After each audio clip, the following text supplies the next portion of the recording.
Bom dia, boa tarde, boa noite. Estamos começando mais um podcast Palavraiada, diretamente dos estúdios do Centro Universitário Unifia, gentilmente cedidos pelo professor Fábio. Eu sou o Edgar Jorge e o meu companheiro de aventura é... Eu sou o Fernando Pagan. E quem a gente tem de convidados aí? Hoje é uma pessoa muito especial, principalmente na minha história, com toda certeza. É o professor Roberto Pastana Teixeira Lima. Seja muito bem-vindo, foi meu professor do ensino fundamental e é um prazer imenso reencontrá-lo nessa conversa aqui que nós teremos hoje. Boa noite a todos, muito obrigado Fernando, muito obrigado Edgar pelo convite. E assim, nós estamos... Bom, eu quero saber uma coisa, Fernando. O que é essa bagunça toda na mesa aqui? Mas antes de você falar dessa bagunça toda aqui, eu preciso agradecer a nossa querida amiga, a Andréia Matanovic, que nos cedeu essas canecas lindas que nós já começamos a usar desde o programa anterior, que por um problema técnico a gente acabou envolvido, não deu para a gente comentar sobre esse presente maravilhoso aqui. Então, André, um brinde a você, muito obrigado, tá? E um brinde a nós aqui também, muito obrigado, Andréia. Então, essa bagunça que você disse aí, aqui, mas na verdade... Onde apareceu essa coisa arada toda aí? Essa bagunça aqui é tudo organização. Aqui nós temos organização de um futuro museu, organização da história de fazenda, organização de passeios em Monte Alegre. Aqui eu acho que, se não me falha a memória, é o doutorado, né? Que eu acredito que seja uma questão arquitetônica sobre Amparo, sobre a influência da arquitetura portuguesa aqui em Amparo, né? Isso daqui foi um trabalho que você fez quando você trabalhava aqui, certo? Isso aqui são os livros que eu trouxe e alguns são deles, tá? Mas é muita coisa, Fernando. É muita coisa, né? Fernando. Mas isso aqui não é uma bagunça, na verdade ele está organizando toda a história nesses livros. E detalhe, algo que eu não sabia e que eu já estou curioso para saber. Nós também temos aqui, livros literários do Liminha. Agora eu estou na expectativa da leitura. Ele nos deu esses livros e, de vingança, eu dei o meu livro para ele também. Né? Ele me deu 3, mas o meu é pior que os 3 dele. Então, ele vai ser obrigado a ler o meu livro, porque eu vou ler isso aqui com muita curiosidade, com muito carinho. Muito obrigado. Eu também agradeço. Lima, agora, conta para nós, Liminha, quem é o Liminha?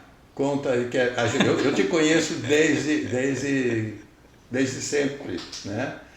E eu gostaria muito que você nos contasse um pouco da sua formação e a gente vai depois explorar o seu conhecimento ao longo da entrevista. Conta para nós, como...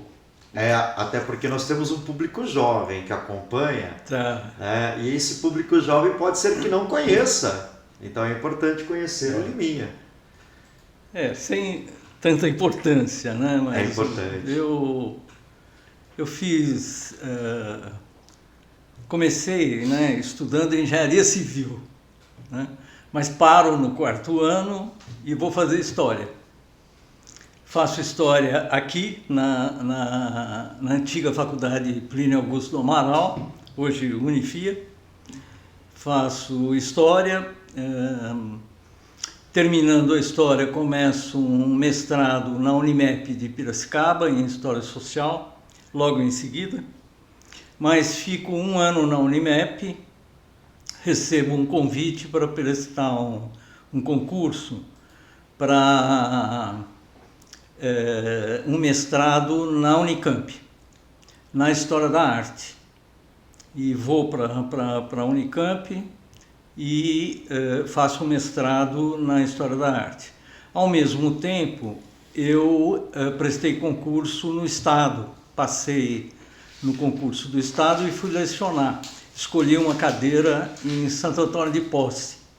Fiquei 1 ano em Santo Antônio de Posse, abriu vaga em Amparo, vim para cá, fui a Maria Aparecida dos Santos Castro, a escola, né? A Márcia Monteiro como diretora, e um dos meus grandes alunos, Fernando Pagan, que está aqui presente. E um dos meus grandes professores está aqui presente. Depois eu acabei vindo para a Unifia, para Plínio Augusto, comecei a trabalhar aqui para montar um departamento de pesquisa e extensão. Então, eu lecionava algumas disciplinas no curso de História e fomos criando um centro de documentação que funcionava na sala acima desta, onde a gente está. E depois houve a intenção de se construir um edifício próprio, que é um edifício que fica entre o restaurante e a sala dos professores, que foi feito para o Departamento de Pesquisa e Extensão. Um grande arquivo, a gente conseguiu o acervo do Judiciário de Amparo, os acervos dos jornais, o Comércio, o Município, o acervo do Áureo de Almeida Camargo. A gente fez um convênio com Ana Maria Camargo, que faleceu há 1 ou 2 anos atrás, filha dele, né, filha do Dr. Áureo, e trouxemos todo o acervo do Áureo para Amparo, né? E veio aqui para a Unifia. Enfim, a gente trouxe um mundo de arquivos, e esses arquivos ficaram durante o tempo do curso de História, né? Ajudando na constituição ou na construção dos trabalhos de graduação em História. E, além disso, nos trabalhos das pós-graduações que eram feitas em conjunto com faculdades do Rio de Janeiro e de outros lugares, né? Então, até 2010, esse arquivo ficou. Depois já não tinha mais o curso de História, e a gente conseguiu, em 2010, passar essa documentação para a Prefeitura Municipal. Nesse tempo, eu fiz arquitetura. Fui para a faculdade novamente e fiz arquitetura. Fiz arquitetura, 1 ano depois fui convidado eu já não estava mais aqui quando eu terminei a arquitetura, já não estava mais na Unifia, e fui lecionar na São Francisco. Eu terminei em 2012 o curso, 2013 ingressei como professor na São Francisco, trabalhando com História da Arquitetura, né? No curso de Arquitetura e Urbanismo, onde eu fiquei até este ano, até o mês de junho. Eu estava na São Francisco. E agora, na São Francisco, eu fiz o meu pós-doutorado, trabalhando também com questões ligadas à história da arquitetura, né? Fiz o pós-doutorado em educação. E depois, nesse meio do caminho, eu prestei concurso na prefeitura como historiador. Quando o César Pagan foi prefeito, existia um grupo interessado em criar uma relação íntima entre os equipamentos culturais e com a educação, né? Foi daí que nasceu, eu prestei concurso, passei na prefeitura como historiador, e nós fizemos uma série de trabalhos ali, né? O Guia da Catedral foi feito nesse momento, o Paradidático, Flor da Montanha, foi feito nesse momento, o Passeio da Memória foi feito nesse momento. Uma série de produtos saíram ali, né? E eu me despeço da prefeitura em setembro de 2024, né? Pela compulsória. E atualmente estou com um contrato com a Câmara Municipal, escrevendo um trabalho que pode ter extensão sobre a atuação da Câmara Municipal desde a emancipação de Bragança até a contemporaneidade, né? Mas estou dividindo isso periodicamente, né? Então são essas atividades aí que a gente... Agora parou de lecionar? Agora não estou mais lecionando, infelizmente. Então foi até o primeiro semestre de 2025 e tal. Isso. Foi isso mesmo. Muito bom. Então eu vou fazer uma pergunta assim. O pessoal que conhece você, Liminha, sabe muito, né? Mesmo que você já deu umas dicas das suas atuações aí ao longo da tua formação, da tua breve história aqui, mas a gente sabe que você está bem relacionado, bem vinculado o seu nome ao CONDEFAT, que é o Conselho. Eu não sei se isso é por verdade ou por lenda, né? Porque a turma fala o CONDEFAT, Conselho de Desenvolvimento, Patrimônio Histórico, Artístico, Cultural, né? Essa coisa aí. Conta pra gente como é que é a sua relação com o Conselho de Desenvolvimento, Patrimônio Histórico, Artístico, Cultural do Brasil, em Amparo. Como é que essa coisa funcionou? Ou me diga que se for diferente do que eu imagino. Eu acho que a minha relação, ela se estabelece através do meu orientador, porque quando eu vou fazer mestrado, eu fiz mestrado, doutorado na Unicamp sob orientação do mesmo professor, que era o professor Jorge Colli, da História da Arte, né? Então, quando eu fiz o mestrado, já foi a convite do Jorge, porque eu vou conhecer o professor Jorge Colli aqui em Amparo, via Terezinha Frade, diretora do Museu Bernardino de Campos. O Jorge tinha vindo para Amparo, ele veio da França, a formação toda é na França, ele, quando vem para o Brasil, vem a convite da Unicamp para montar um departamento de História da Arte dentro do Instituto de Filosofia e Ciências Humanas. E quando ele vem aqui para a Unicamp, a família do Jorge é de Serra Negra, ele herda uma propriedade na estrada que liga Serra Negra à estrada de Tapira, né, a Fazenda Santo Antônio, e monta uma espécie de grande biblioteca dentro da sede da fazenda. Enfim, ele vem para Amparo, conhece a Terezinha, e fala com a Terezinha se era possível montar um grupo aqui em Amparo, né, que pudesse se aproximar do CONDEFAT. Imaginem que isso é em 1988, o CONDEFAT tinha feito um tombamento em Amparo em 1986, né, 2 anos depois. O Jorge se preocupa, por quê? Porque o CONDEFAT tinha vindo para Amparo, tombado edifícios isolados, criado áreas envoltórias que se tocavam, né? Era uma mancha, então, de proteção, mas eram edifícios, né, elencados ali com uma área de proteção ao redor.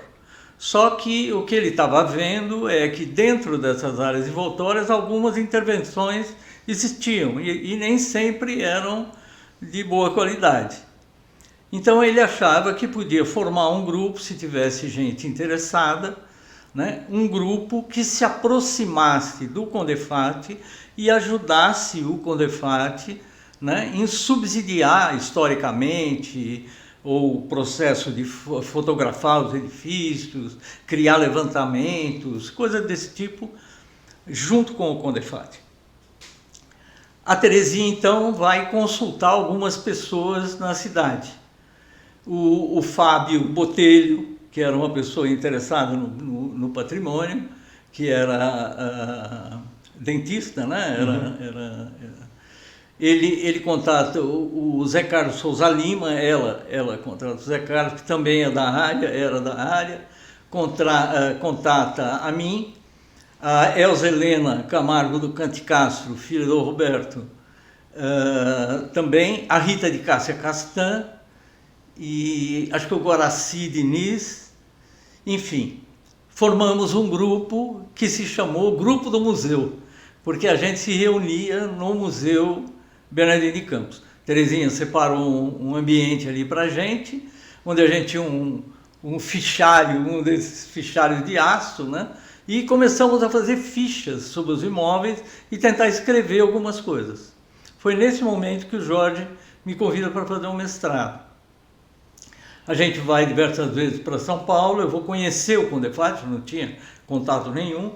O CONDEFAT, naquela época, tinha como presidente o arquiteto Paulo Bastos, né, que foi exonerado um tempo depois por conta de política na época do Jânio, né?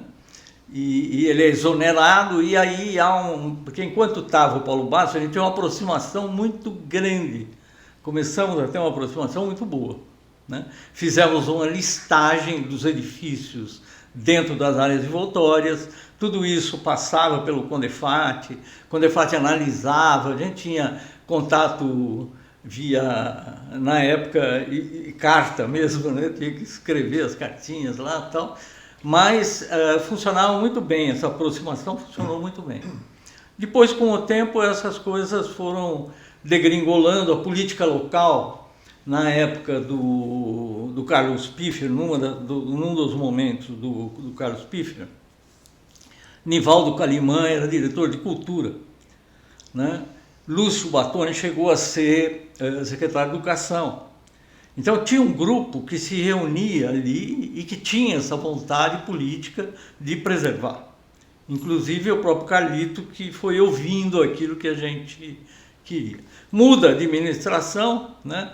E as coisas vão degringolando. Cai o Paulo Bastos, entra um sujeito ligado à economia, como presidente do Condefat, e depois disso a prefeitura vai em outras mãos e as coisas vão degringolando, né?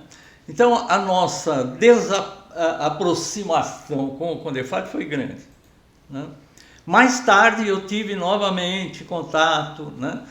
Quando o César Pagan foi prefeito e que eu entro que eu faço concurso como historiador, também nos aproximamos do Condefat, né? Nos aproximamos bastante e pensamos numa ajuda, porque levando em conta esses edifícios que não são só os tombados, mas que fazem parte dessa ambiência, que estão dentro dessas áreas envoltórias, a nossa preocupação naquela época, tanto no governo do César quanto no governo do Paulo, a nossa preocupação grande era com os proprietários que iriam sofrer pelo custo da restauração de alguns desses edifícios. Então, Lima, me permite, eu quero dar uns pitacos. Isso aqui é uma conversa... Sou muito prolixo. Não. É só aproveitar esse ponto, exatamente esse ponto, porque a gente sempre sente um certo tom de um sentimento não tão positivo com esses tombamentos, essas áreas envoltórias, e que os proprietários se sentem incapazes de cumprir as exigências que o Condefat faz em relação à conservação, e que isso, já sintetizando muito, simplificando muito, isso vai culminar numa certa degradação que a gente vê hoje em dia desses imóveis, que as pessoas não deram conta de cumprir com as exigências do Condefat. Explica isso de uma forma... É verdade, isso é real, isso daí? É por causa da complexidade de cumprir essas exigências, ou é um pouco... É outra causa, porque esses imóveis hoje, a grande maioria deles, né, a gente vê, não sei se é a grande maioria, mas uma boa parte deles está bem destruída, né, ao sabor aí do tempo, né, sem intervenções de restauração. E quando não está destruída, está envelopada com plástico, né? Uma grande parte dos edifícios do centro tem uma fachada falsa por sobre, então eu não vou interferir na fachada, mas em compensação cubro aquilo com amarelo, com verde, com azul, com vermelho, né? Então, na época que eu estava comentando, né, nos governos do César e do Paulo, houve a intenção, criou-se uma lei do Conselho Municipal de Defesa do Patrimônio e, além disso, de uma fundação para a memória, né? No governo do Paulo foi contratada uma empresa chamada Dacor, né, que veio para Amparo, ficou 2 anos estudando a lei orgânica, a legislação da Prefeitura Municipal e a legislação do CONDEFAT, de proteção do patrimônio, né? Até a gente chegar na ideia de uma fundação que pudesse captar recursos junto à iniciativa privada para restaurar, ajudar os proprietários dos edifícios a restaurarem os prédios, para que isso não fosse um ônus só para o proprietário daquele bem. Porque quando a gente fala em patrimônio, né, o patrimônio é de todos, né? Então deve existir uma participação não só do sujeito, porque senão ele é penalizado, né? É o que parece Isso, que ficou mais... A fundação era para resolver esse tipo de problema, né? E o projeto da alteração da legislação da fundação, adequando-a para isso que a gente está conversando, né, não foi aprovada pela Câmara Municipal.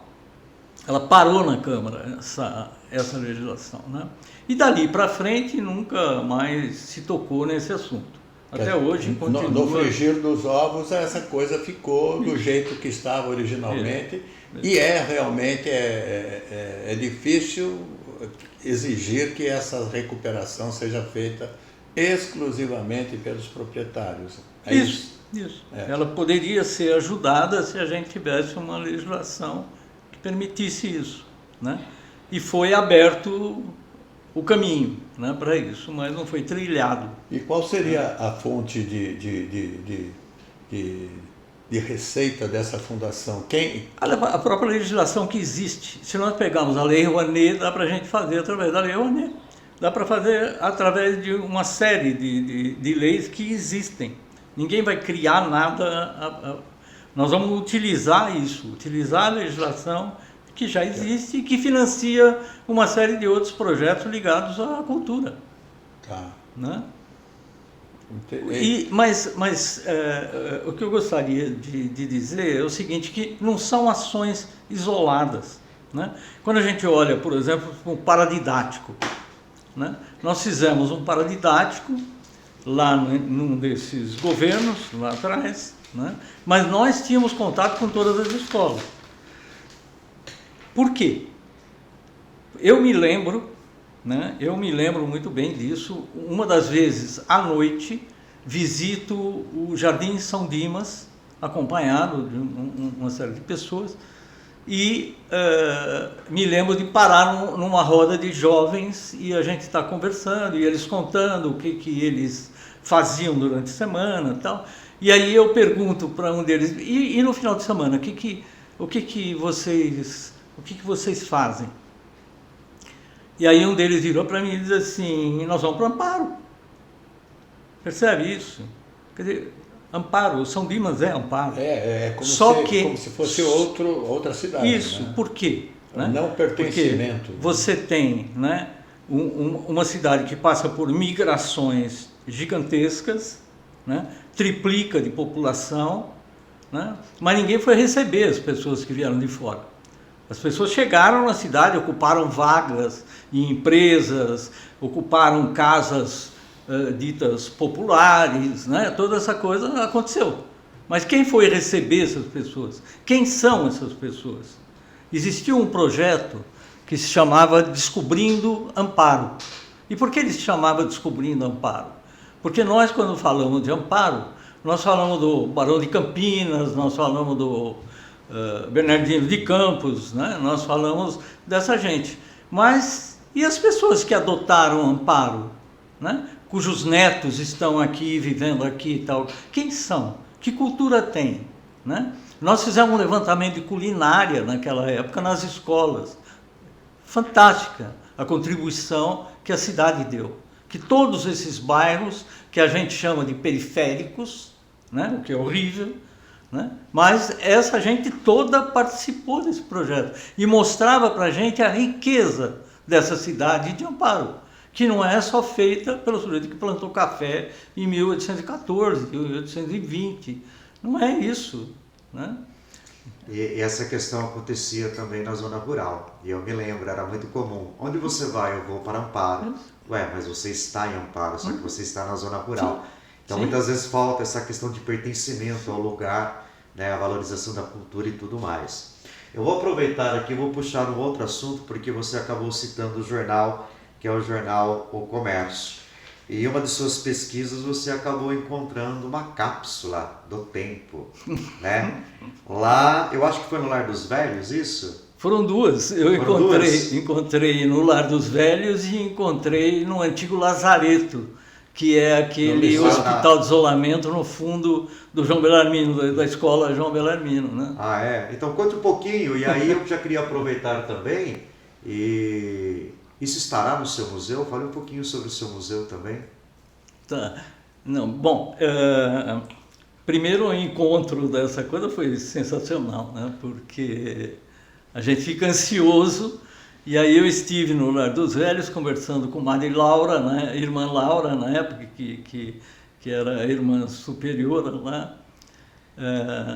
Seu Bruneto, Dracir Caminada eram da diretoria do Lar dos Velhos, e eu pedi autorização para retirar a urna, né? E nós retiramos e recolocamos uma outra no lugar, com cópia de tudo aquilo.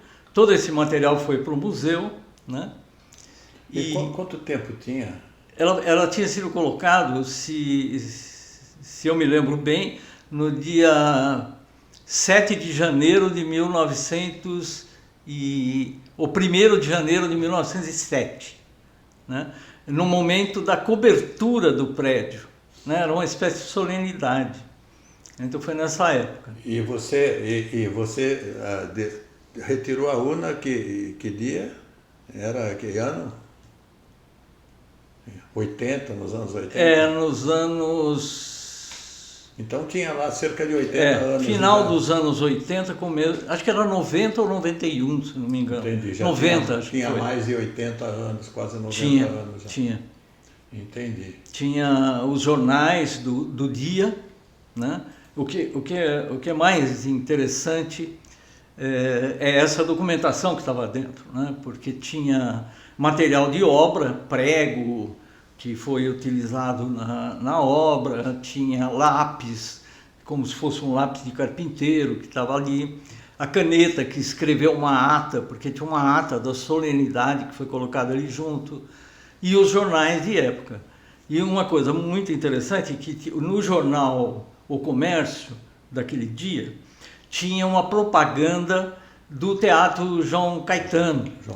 E o cartaz do João Caetano estava junto. Então tinha o jornal falando do que ia ser apresentado lá e o cartaz. E o cartaz trazia, com fácil leitura, um texto falando sobre a viagem à Lua, do Georges Méliès. Quer dizer, o filme, a película, ia ser apresentada em cinematógrafo naquele dia no Cine João Caetano.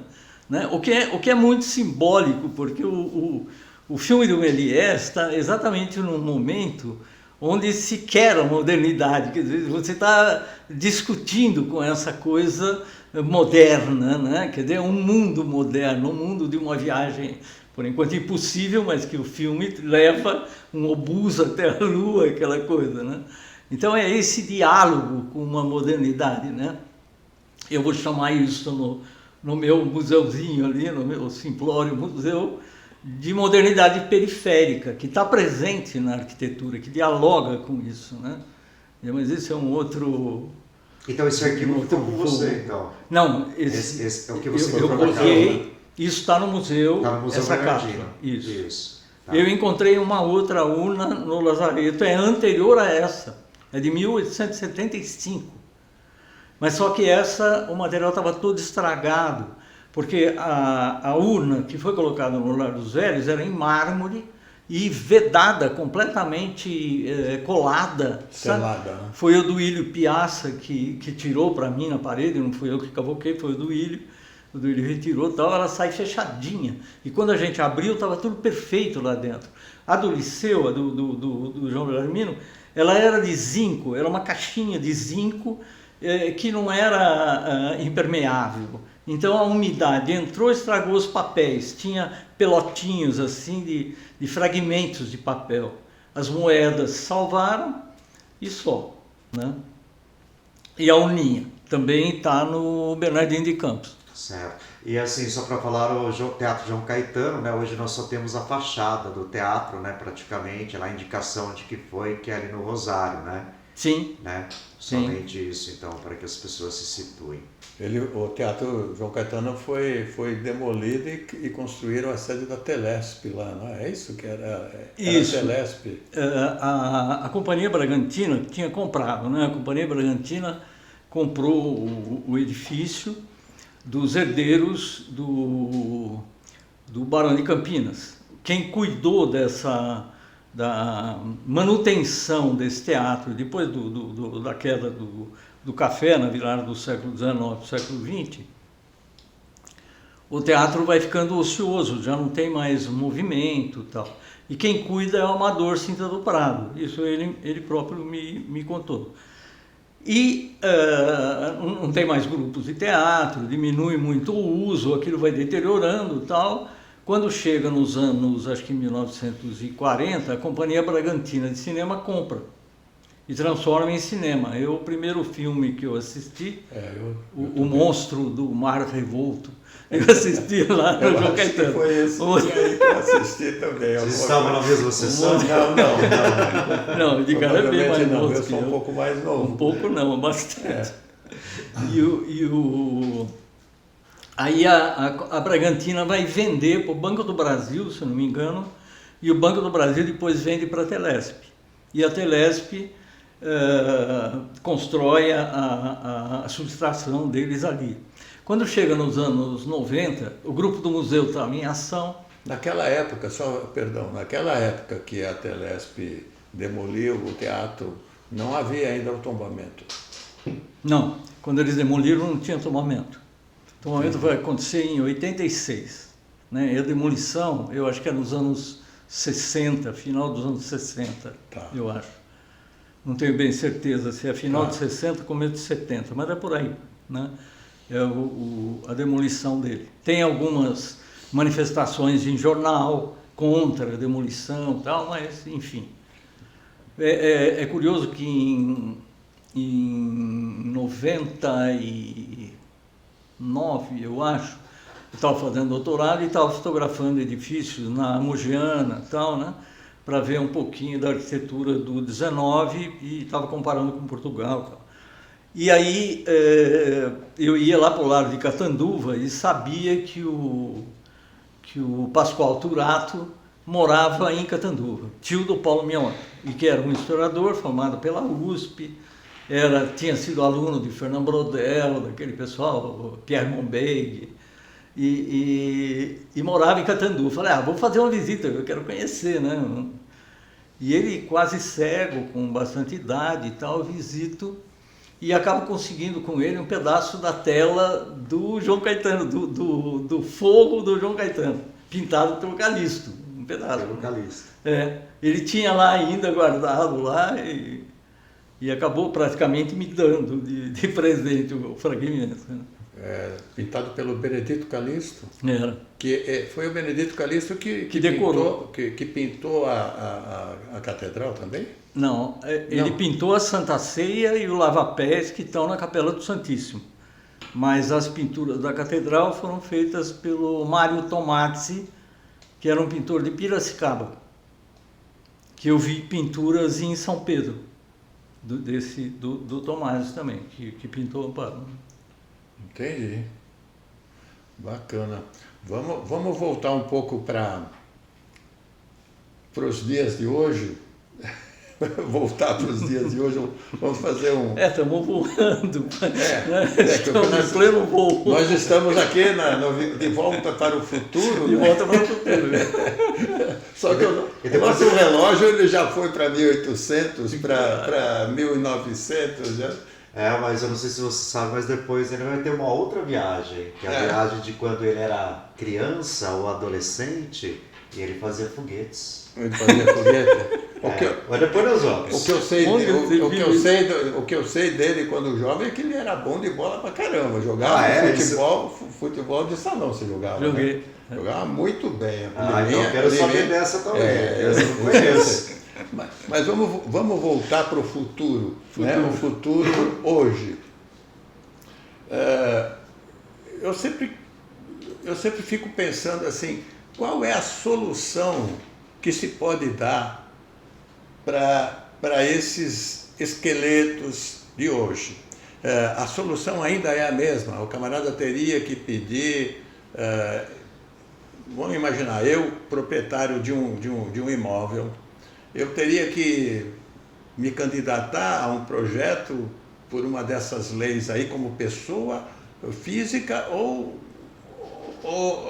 aí esses projetos, essas fontes de financiamento, elas não estão disponíveis para a pessoa física, para esse tipo de coisa?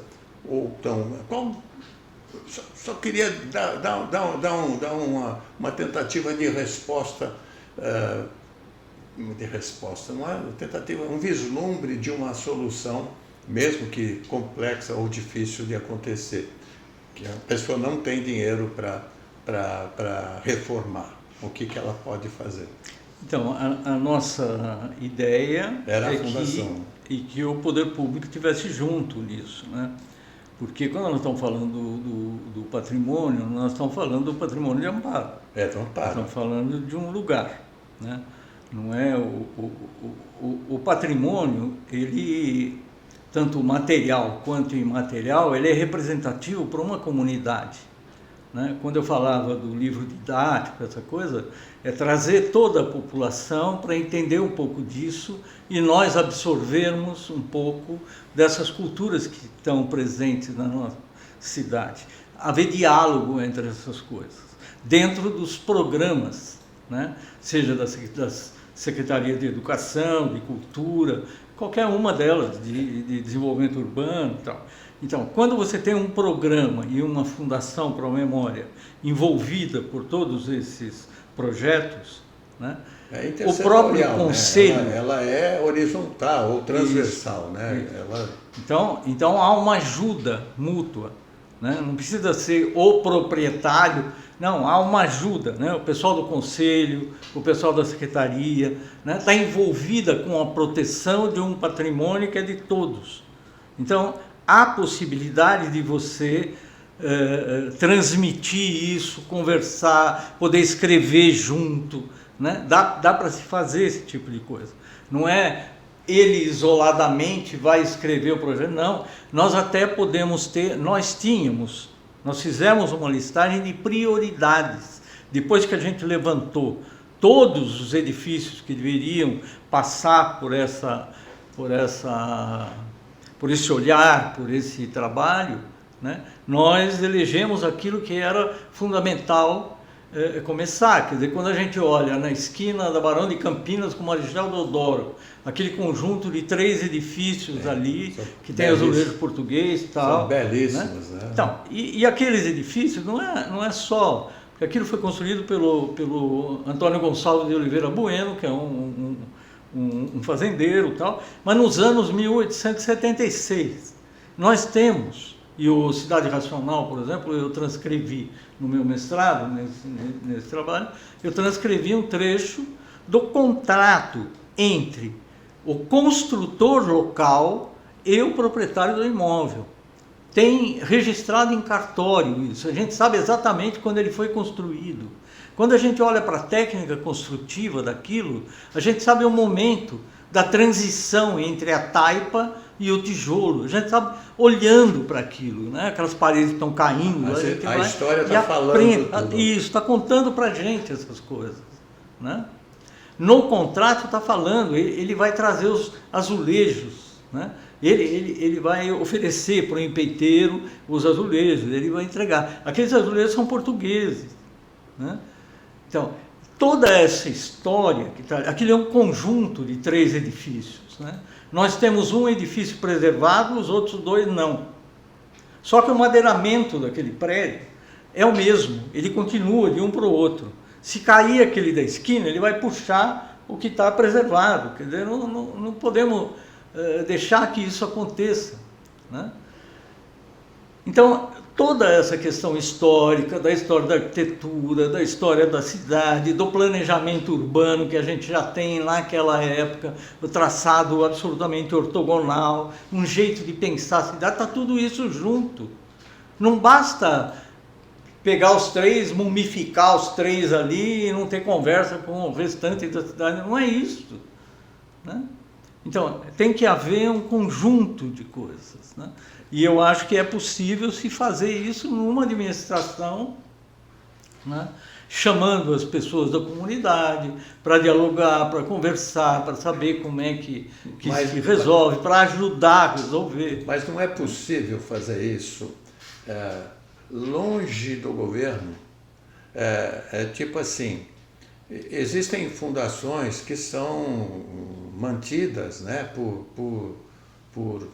empresários, por pessoas beneméritas, pessoas que têm dinheiro e gostam de fazer isso. Porque sempre que você pensa em uma ação de governo, ela é só de governo, ela não é de Estado, ela não é uma coisa que tem continuidade no governo seguinte.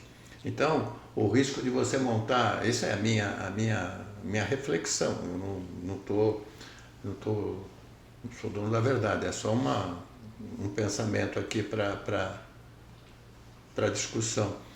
Porque talvez tivesse que buscar uma fundação onde o governo ele fosse um parceiro, mas não o único, né? Porque senão muda o governo, muda a cabeça, e é como quase toda a política brasileira está, que as coisas não têm continuidade, interrompem de um governo para outro. Aí você monta uma fundação, daqui a pouco a fundação vai ficar na inanição no governo seguinte, aí as pessoas saem ou se aposentam e não tem aquela continuidade. Eu acho que se existir uma vontade política, primeiro, né, de criar alguma coisa assim, nada impede que você tenha associações, né? Sim. Associações com a iniciativa privada, com outras coisas. Mas eu acho que justamente por conta do desenvolvimento urbano, dos códigos de postura, de toda a legislação urbana, né? Sim. Eu acho que há necessidade de partir dali. A parceria... Agora, as parcerias podem ser muitas, né? Tá bom. E você ia puxar outro assunto ou eu toco? Porque a gente está falando aqui das características arquitetônicas, né, o arruamento, que você falou que é a questão, o planejamento octogonal, enfim. E aí você vê a cidade hoje, ela sendo... o desenvolvimento, vamos chamar, bota 20 aspas de cada lado dessa palavra desenvolvimento, ele é tratado como sendo assim, tira o velho, põe o novo, mesmo que não tenha uma personalidade, que não tenha uma coisa. Você acha que o fato de não existir essa fundação é que determina que a cidade ela tenha intervenções que não sejam coerentes com a coisa, e o quanto, vou emendar uma outra reflexão, o quanto a preservação histórica é inimiga, com 40 aspas de cada lado aqui, inimiga da modernidade. Eu me fiz entender assim, quer dizer, o quanto que a modernidade, modernizar a cidade, briga com essas coisas, esse valor histórico dos edifícios, das ruas, dos paralelepípedos, enfim, da arquitetura histórica da cidade. Quanto isso é incompatível? Bom, primeiro, eu acho que... Eu não quis complicar, mas é só uma curiosidade mesmo. Mas eu acho que todas essas questões estão juntas, né? E quando você fala assim, a história do edifício, nós estamos falando sobre a história da cidade, né? Esse edifício ajuda a compor essa cidade. Nós só entendemos essa cidade a partir dos documentos que a gente tem sobre ela, né? Nós podemos ter documentos escritos, assim como nós podemos ter documentos edificados, né? São edifícios que fazem parte dessa paisagem. Tudo isso ajuda a gente a contar essa história da cidade. Nós podemos escolher aquilo que é significativo para nós, né? Mas nós devemos escolher e não deixar que as coisas sejam não escolhidas. Quer dizer, nós fazemos parte disso, né? O que é significativo para a gente, né? Eu sou um pouco contra essa ideia de chamar um lugar de centro histórico, né? Porque a cidade toda é histórica, né? Dizer que o centro é histórico parece que eu estou dizendo que o resto não é histórico. Não. Nós temos que assumir tudo isso, né? Tudo isso faz parte da história. Aliás, agora, quais são os testemunhos fundamentais para a gente preservar, né? Para não perder essas histórias, né? Aliás, você fala Nós é que temos que decidir isso. Você fala de centro, você falou que não deve ter um centro histórico, inclusive a gente tem a área rural, né? A história da cidade também passa muito fortemente pela área rural. Um historiador italiano, o Giulio Carlo Argan, que aliás foi prefeito de Roma, já morreu há muito tempo, mas o Argan tem um trabalho que se chama História da Arte como História da Cidade, onde ele discute essa questão aí que eu estou falando. Então, eu não estou falando sozinho, né? Eu estou dizendo uma coisa que o Argan já falava, né? Quer dizer, e tudo isso que você falou, quer dizer, a zona rural também não tem coisas que são significativas para contar um pouco dessas nossas histórias. Nós olhamos para Amparo e percebemos famílias, né? Staffhocker, por exemplo, Altmann, né? Qual a origem dessas famílias? Essas famílias são suíças. Tanto Stampfacker, que também virou Staffhocker, quanto Altmann, como Hammerli, que virou Armelin. São famílias suíças. O Lebé também é suíço, né? O Lebé não sei, mas esses que eu falei vieram numa época só, né? Eles vieram aqui no meados do século XIX, foram viver aqui entre Arcadas e Pedreira, ali na fazenda, mais para o lado de Entre Montes, na fazenda do João Leite de Moraes Cunha, né, que tem uma grande colônia de parceria, traz esses imigrantes para cá. O que nós sabemos deles, né? O que nós sabemos dessas imigrações? Salto Grande.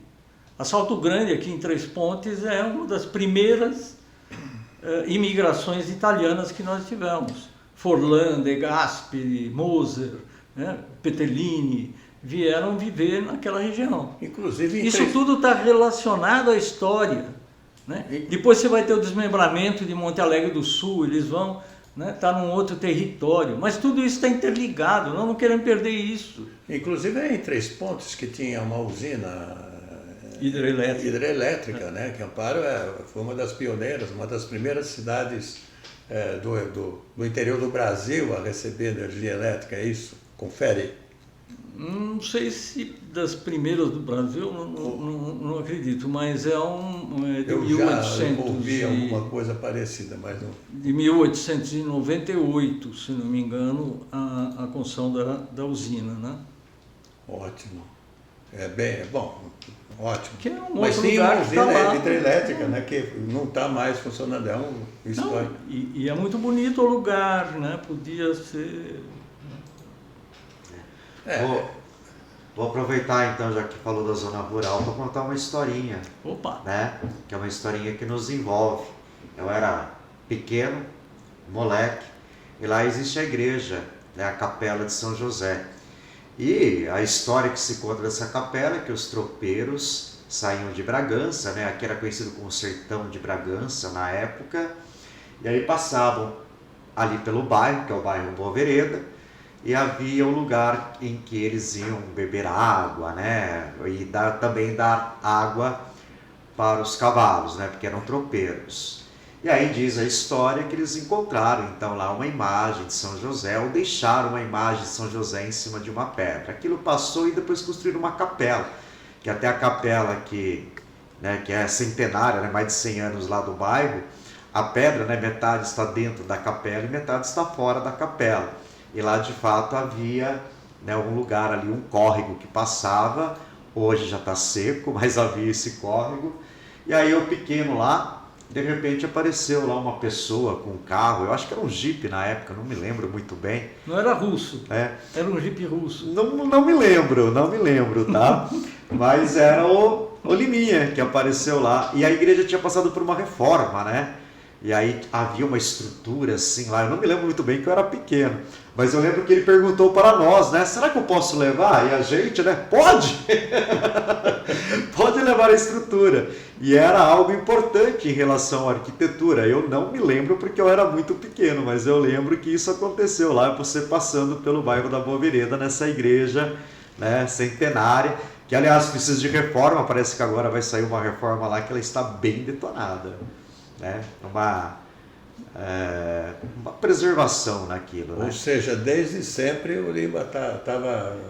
desde sempre. E o que seria aquilo? Aquela estrutura? Você se lembra? Eu não me lembro, Fernando. Mas você eu se lembra? Eu me lembro de ter ido, de ter encontrado, mas eu não me lembro o que era essa estrutura. Naquela época, eu ainda não estava aqui na faculdade, Não. Eu ainda não estava aqui.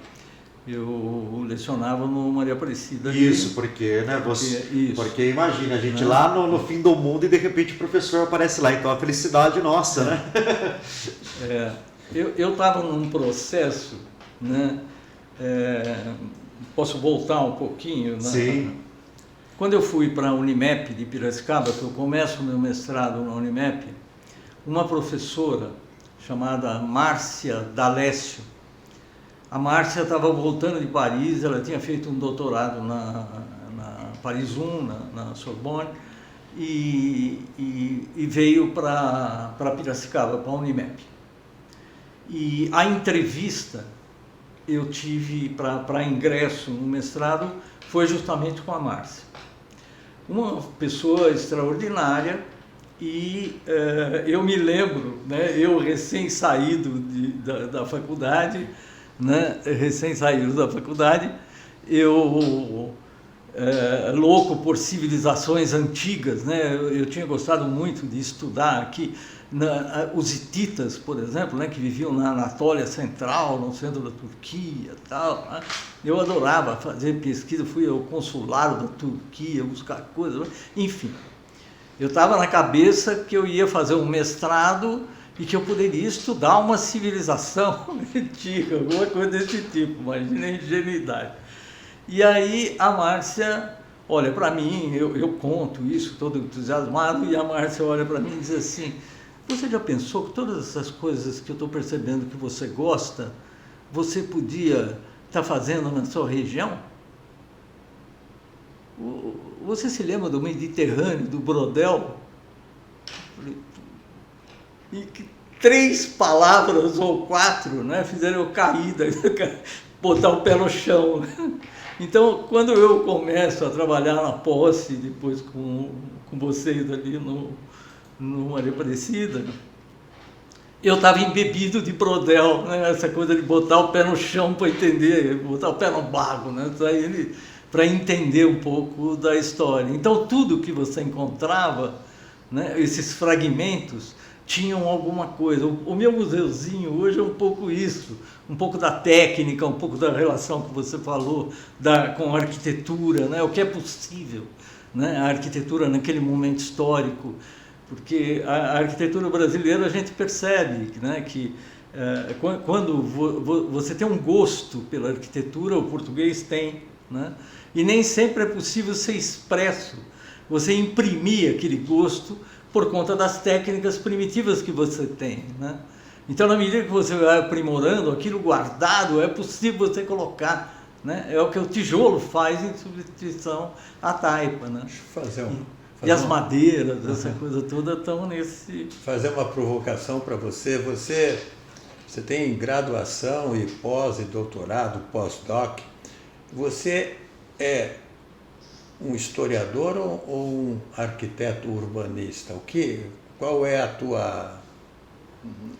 o que corre mais na tua veia? Ou as coisas, ou cada lado tem, tem uma formação, ou as duas coisas são complementares? Como é que... Eu acho que elas são complementares, né? Na questão da formação, da arquitetura e tal, é claro que um sujeito que vem da história, que tem se passado já com mestrado, doutorado na arquitetura, na história da arquitetura, né? Não vou esquecer isso, né? Tanto que eu lecionei algumas outras disciplinas na Faculdade de Arquitetura, mas sempre ligada à questão do patrimônio, da história, da arquitetura de diversas épocas, enfim, né? Eu jamais serei um arquiteto projetista, né? Eu jamais farei isso. Né? Essa não é a tua praia. Não é. Né? Mas eu vi que você fez projeto de uma casinha feita de taipa de pilão, alguma coisa assim. Eu vi uma foto de alguma coisa que você reconstituiu a técnica. Isso, né? eu fiz eu projeto mesmo com taipa. Né? Você mesmo que fez? Eu mesmo que fiz. Entendi. Né? Em Taipa e em Monte Alegre do Sul, eu trabalhei com as crianças lá na Associação Pro Memória, né? Com o Zaga, Truzzi, com o pessoal.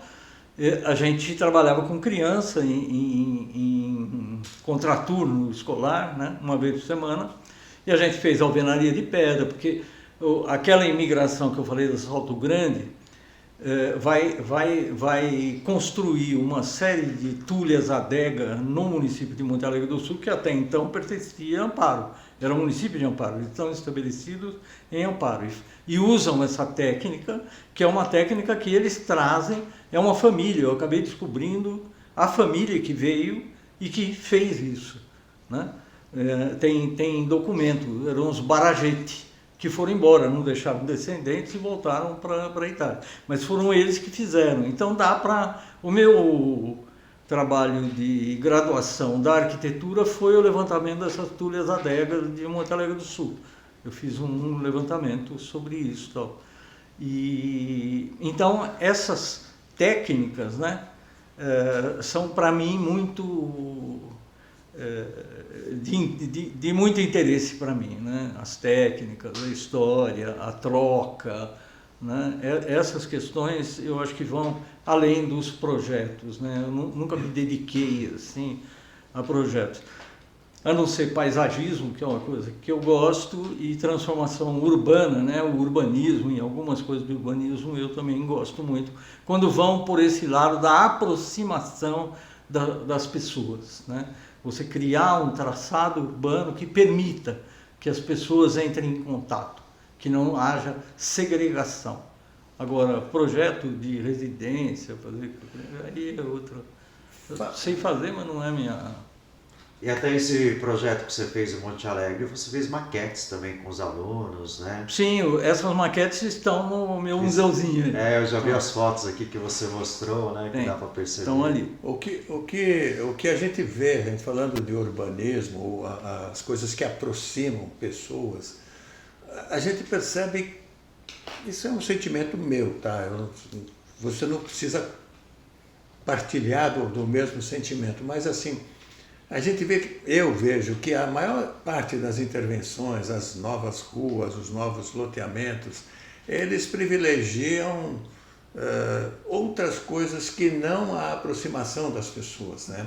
Tem tudo lá, menos parques, exatamente, né? Onde as pessoas possam ir, sentar-se ao banco, conversar, né? Apreciar a natureza. As coisas estão tudo meio padronizado, né? Meio plástico, né? Aquela coisa ficou um padrão assim baixo, vamos chamar assim, tanto a técnica construtiva, que eventualmente é pobre do visual, né?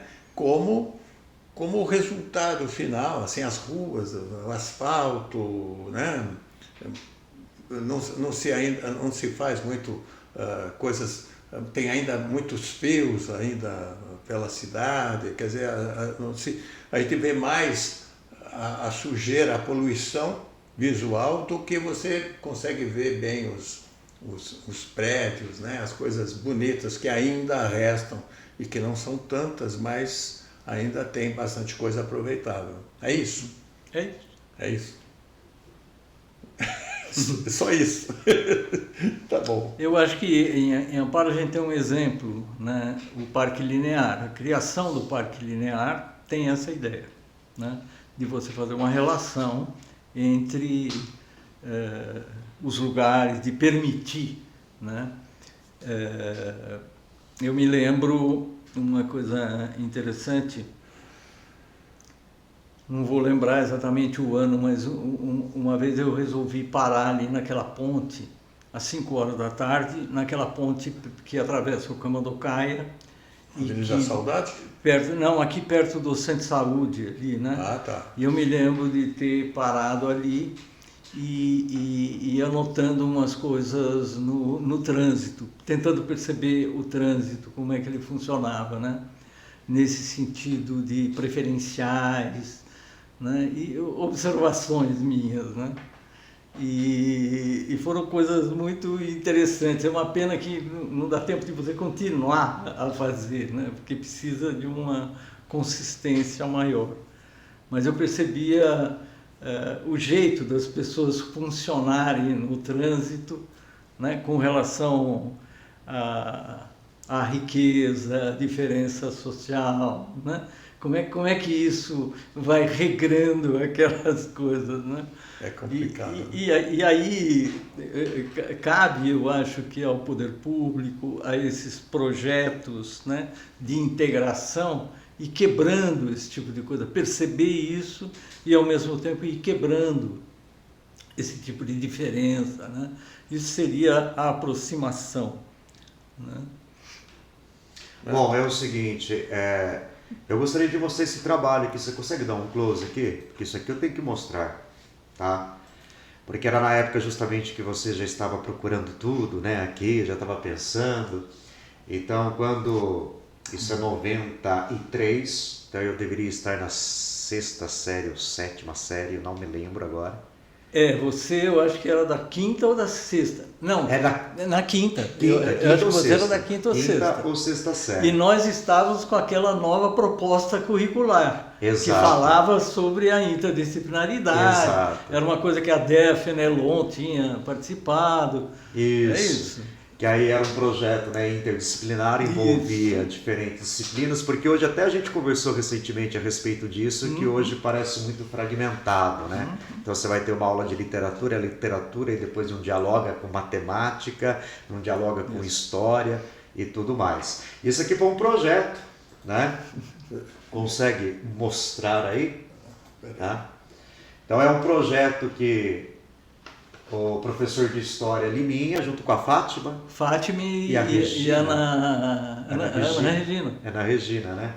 Então, os 3 professores fizeram e nós fomos, né, conhecer uma fazenda, que era a fazenda que pertencia ao Borgarelli na época. Isso. A atual Fazenda Imigrantes, né? Exato, Isso. a atual Fazenda Imigrantes, bem lembrado. E aí esse projeto que foi feito, né, de pesquisa histórica e tudo mais, enfim. E a gente já percebe nessa preocupação com o desenho, quando a gente vê também os seus livros, a gente percebe que tem também muita ilustração e muita fotografia. E aí uma vez no Amparo em Foco, que você participou, você deu uma entrevista, você falou a respeito da fotografia. E até você cita, né, um poema que saiu publicado no ano de 1940 no livro O Sentimento do Mundo, do Carlos Drummond, que é o Confidência, né, do Itabirano, e que termina assim, né? Tive ouro, tive gado, tive fazendas, hoje sou funcionário público. Itabira é apenas uma fotografia na parede, mas como dói. Então eu gostaria que você comentasse a importância aí dessa questão. É impressionante a memória desse menino aí, né? Impressionante. Mas antes de você responder, eu só quero dar um pitaco sobre aquilo que a gente comentou agora há pouco, de mudanças de governos, né? Essa tal da interdisciplinaridade já não é, mudou o governo, alguém mudou a prioridade disso, hoje as matérias continuam estanques, né? São áreas de conhecimento isoladas, né? Cada uma de per si com pouca horizontalidade ou, né, interseção. Mas eu acho, né? que nós, professores, podemos continuar fazendo isso. Mas é o esforço de cada um, né? Não é a política, não é uma política pública, né? Mas vamos lá, volta para a poesia. Eu voltei para a poesia, mas a questão mesmo da fotografia, porque a gente percebe aí da importância da fotografia para você conhecer a história, para você conhecer, logicamente, aquilo, o registro, né? Sobre uma localidade e tudo mais. Então, no Flor da Montanha, eu me utilizei de documentos que o museu do Bernardino de Campos tinha uma fotografia, né? Uma fotografia que eu acho que naquela apresentação no Amparo em Foco há bastante tempo, né? eu acho que foi 2016, não foi? Já não me lembro mais, também não me lembro. Mas eu acho que naquela época eu apresentei essas fotografias, que era uma fotografia tirada ali quem se situa hoje no Hospital Ana Sintra, olhando para o largo, para a Praça Jorge Pires de Godoy. Sim. Né? Uhum. A gente vê e o museu tem uma foto dessa tirada dali, daquele lugar, olhando para a Praça Jorge Pires antiga e tal. A fotografia é de 1871, né? E não tem o autor. Que até fala a respeito, que é o campineiro, né? O cara que morou em Campinas, o francês. Isso, então. Ele tem eu cheguei a essa conclusão por conta do desenho. Do desenho. Né? Porque o meu orientador, o Jorge Colli, um dia, ele é amigo da Leila Florence, que é bisneta do Hércules, né? Ela é bisneta dele. E ela mantém um arquivo. Agora eles venderam o arquivo, a Leila me falou que vendeu o arquivo para o Moraes Salles, para o grupo Moraes Salles. Moreira Salles. Moreira Salles. Falei Moraes Salles. Moreira Salles. Eu era para ir para essa área aí do Unibanco, quando eu fui convidado para ir para essa. Então, o Moreira Salles comprou o acervo que foi do Cirilo Hércules Florence, que é pai da Leila, que a gente conhece. O Jorge Colli vai visitar o arquivo lá em São Paulo tal, e me liga. Lima, encontrei aqui um desenho do Hércules mostrando Amparo. E é mais ou menos daquela fotografia que você colocou no mestrado tal. Eu falei, nossa, eu conseguiria reproduzir isso? Será? A Leila permitiria tal? Para a publicação, ela permitiu, né? Eu consegui então uma fotografia e você coloca, vê que é o mesmo lugar. Né? Então você vê que provavelmente a fotografia tenha sido produzida pelo Hércules, porque o Hércules é o inventor da fotografia aqui no Brasil. Né? Eu lembro dessa história que eu sei. Que até ele está no Brasão de Amparo. Isso. Junto com o tropeiro. Isso. Então você veja o papel, né, da fotografia já desde o início, né, mostrando o núcleo. E há pouco tempo a Regina Ronck, que é professora lá na Areia Branca, me convidou para falar um pouquinho de algumas coisas e eu estava relembrando tudo isso, por isso que eu estou com isso fresco, assim, né? Olhando para essas coisas, vendo. Então, esses documentos, né, essas fotografias, o acervo do museu, em termos de fotografias antigas e tal, é maravilhoso, né? E eu quero fazer um parênteses aqui para destacar o trabalho do Cinefoto Clube de Amparo, né? Que ele tem também sido um bastião aí de resistência, né? O Reginaldo faz passeios históricos de fotografia, né? Ele sempre expõe essas coisas, inclusive independentemente do tempo em que essa entrevista vai ao ar, ele fez como se chama, um curso de história, né? Arquitetônica da arte. Tem uma pessoa, deixa eu ver o nome correto aqui, Introdução à História da Arte, um guia da arquitetura de Amparo, acontecendo nos meses de novembro e dezembro deste ano. Estou matriculado. Você está matriculado, né? Eu já me matriculei. Então, já fiz a minha matrícula. Mas é uma iniciativa muito bacana, né? Porque a gente tem aqui o Lima, que é um dos grandes, se não o principal defensor da história da cidade. E antigamente você tinha outras pessoas, mas vão perdendo o empenho, a força, né? Vão se cansando de lutar contra os moinhos de vento aí da vida, né? Não, eu acho que eles foram falecendo. Também, essas né? Pessoas. Então, mas isso não se renova, né? Precisa se renova, renovar, sim. né? Precisa renovar. Renova-se. Tem mais gente aí Agora tem uma garota que trabalha no Centro de Memória. Eu saí da prefeitura, ficou a Josiane, né? Josiane é formada pela UFMG, né?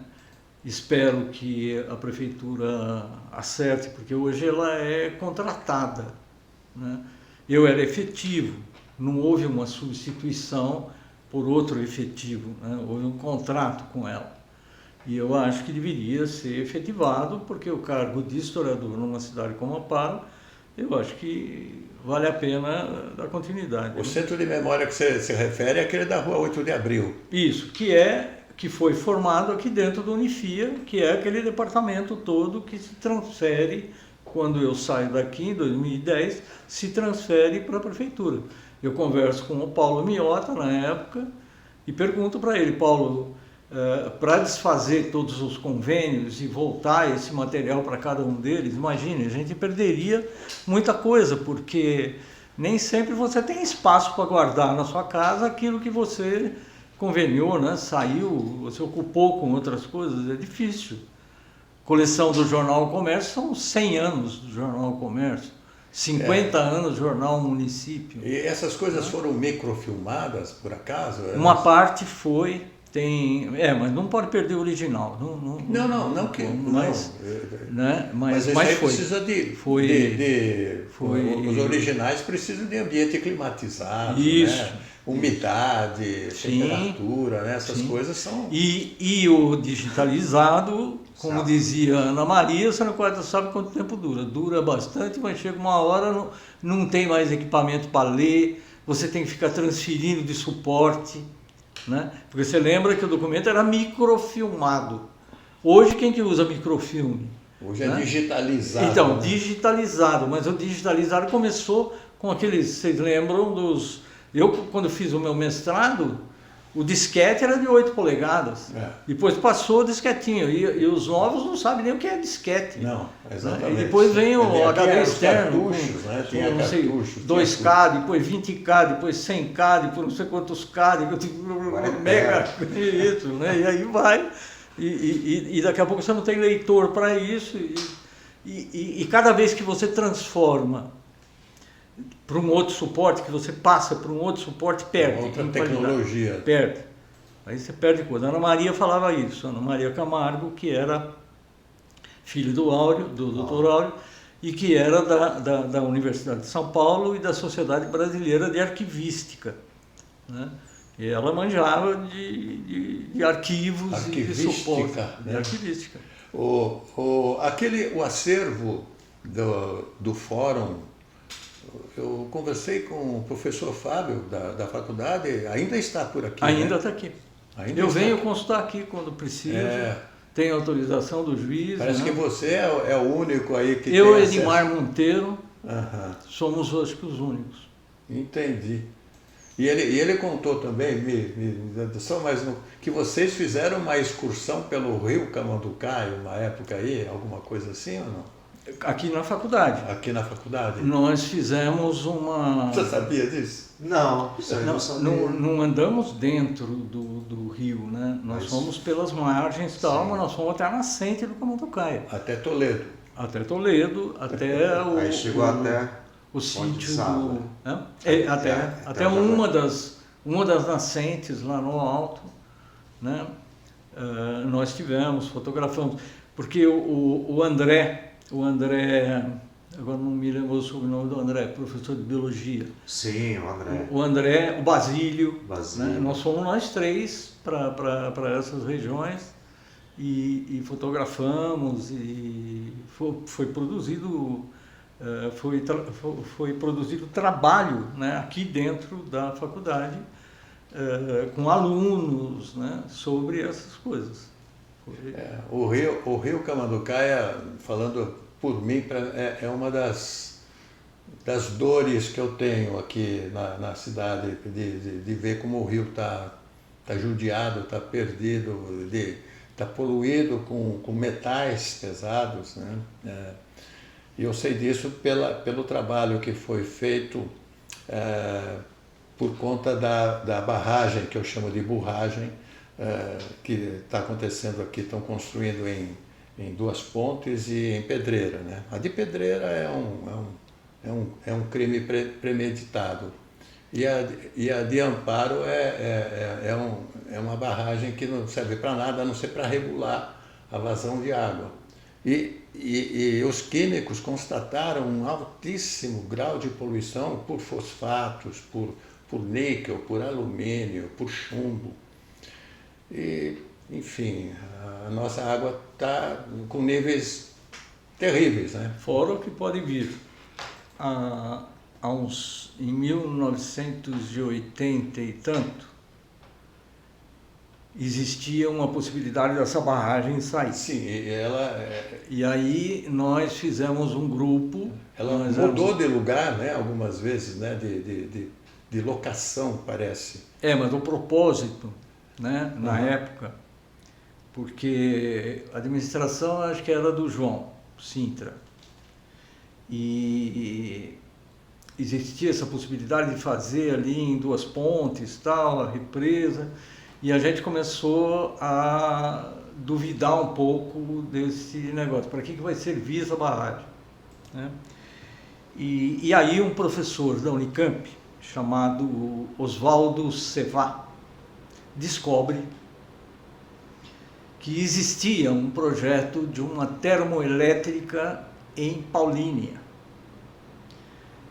e que, para resfriar aquela coisa, precisava de água, porque 90% da água que ia resfriar evaporava. E aí o Sevá descobre que os ventos predominantes trariam chuva ácida para a região das águas, Serra Negra, Águas de Lindóia, tal. Então as chuvas ácidas caem para cá. E aí nós nos juntamos ao movimento que a Unicamp estava fazendo na época, e os caras conseguiram, não nós, mas a Unicamp, conseguiu barrar aquele negócio. Né? E mudou só o propósito, porque mudou da hidrelétrica, mudou para a Replan.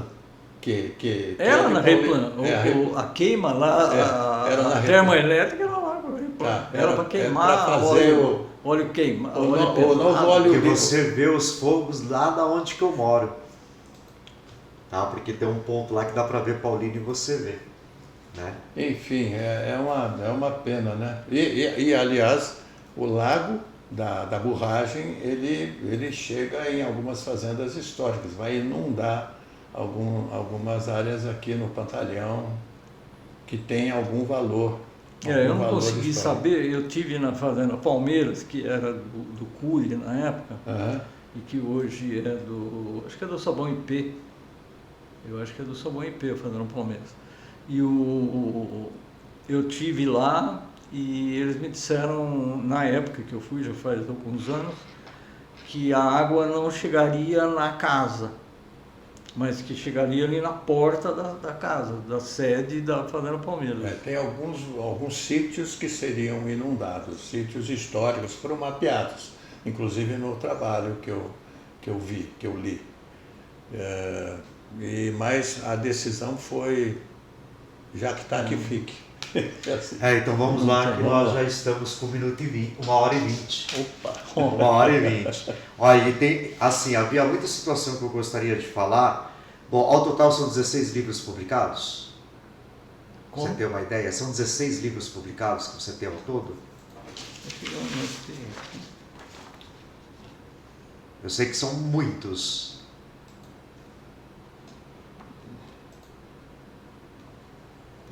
Porque como eu não conhecia os literários, então eu não sei se deve ser por aí, sim. Deve ser por aí, né? É. E, bom, você é amparense, né? Nascido em Amparo. Sou. Né? Então isso é importante também, porque isso não foi falado no programa, né? Então, uma pessoa da terra mesmo. E assim, eu acho que é a última pergunta, que é até aqui por causa do nosso tempo, né? Eu só, assim, você tem quantos filhos? Tenho 2 filhos, tenho uma menina, Carol, que é casada com o Rodrigo e que me deu uma neta, que é a Bia. E Carol é professora de Pilates, é minha professora de Pilates também, né? Eu faço Pilates com ela. E tem meu filho que é músico, mora nos Estados Unidos já há uns 15 anos, é baterista e acompanha algumas cantoras, Ana Moss, a Ilsa, que é cubana, Ana Moss norte-americana, e que vive por turnês aí acabou de voltar de Londres. Internacional, tá? Ele está lá, feliz da vida. Feliz da vida. E a Carol feliz da vida aqui, com as aulas. Tá tudo bom. O seu hobby? Meu hobby? Meu hobby é jogar futebol aos domingos de manhã. Eu jogo lá no Casa Grande, com um grupinho de velhos também. Né? O nosso clube se chama Mantenha a Distância Futebol Clube, porque só pode dar 3 toques e não pode um encontrar no outro, porque senão não pode quebrar. Físico, não dá quebradeira. Pode quebrar. Não pode ter o contato físico. Mais, né? Cada um devia ser frágil, né? Mas nós é o frágil. Então eu gosto de jogar futebol, jogo tênis de vez em quando. Viu? E deixa eu fazer uma pergunta. Bom de bola. Né? Já comentaram aqui, mas deixa eu fazer uma pergunta, senão eu não vou conseguir perguntar e vai terminar o programa. Mas eu gostaria que você falasse a respeito aí dos livros literários, então, porque já que eu sou professor de literatura, eu estou nessa expectativa, então comente um pouquinho aí para nós os 2 livros. Então, eu fui um aluno do Edmar Monteiro, né? Edmar fez um curso de contos anos atrás e eu resolvi fazer, né? A gente é muito amigo.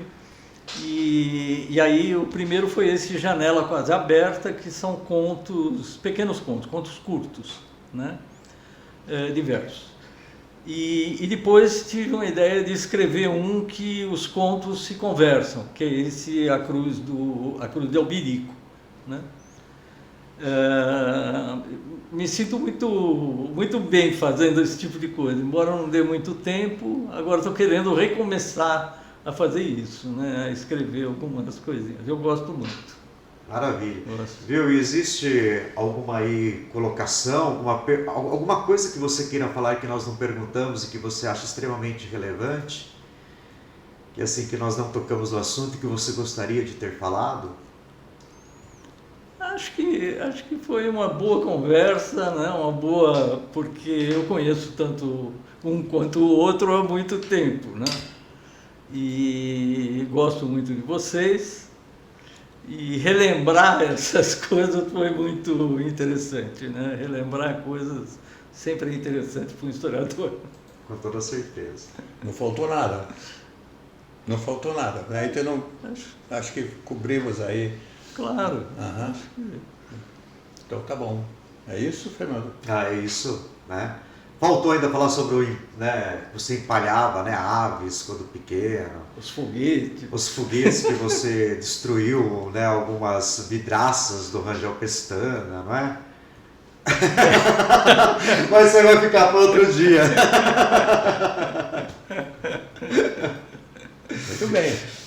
Em não havendo mais nada a dizer, né, chegou o momento da gente encerrar mais essa conversa, né, com gente relevante. E papo interessante. O papo interessante. O Liminha. Ou gente interessante e papo relevante. Foi muito bom ter você aqui conosco. Eu que agradeço. Muito obrigado aí pelo seu tempo, pelas explicações. Aqui a gente teria que ter 5 horas, né, de conversa, né, para passar superficialmente sobre algumas coisas, né? Porque Eu acho só que eu não expliquei nada, eu só dei opiniões aqui que, né, Como é que é? eu acho que eu não expliquei nada, eu só dei opinião sobre as coisas, né? Minha opinião sobre algumas coisas, mas não tenho esse pensamento voltado a uma verdade, não detenho verdade nenhuma, né? Não, mas cada um com a sua própria verdade. A ideia aqui é que você se exprima e a gente faz aí as perguntas, porque não temos, a gente tem algumas anotações, mas as perguntas vêm da conversa, né? Exatamente. É isso aí. Mas não dá para abarcar tudo, né? Infelizmente. Mas o que eu gostaria de saber, por exemplo, essa revisão da história, né? Porque se fala muito a respeito da influência dos italianos, da influência da França, e aí de repente você vem com o doutorado pedindo, né? Pedindo não, né? Trazendo uma reflexão sobre a influência da arquitetura portuguesa. Mas isso vai ficar para outro momento, né? Porque infelizmente, como eu né? disse, não dá para a gente abarcar tudo. A gente pode fazer o volume 2 dessa conversa. Exato. Que tá bom? Com muito prazer. Tá bom. É isso, Fernando. Então, hoje, grande Liminha, Edgar, muito obrigado e até a próxima com o nosso podcast Palavraiada. Tchau, pessoal. Tchau, tchau. Até a próxima.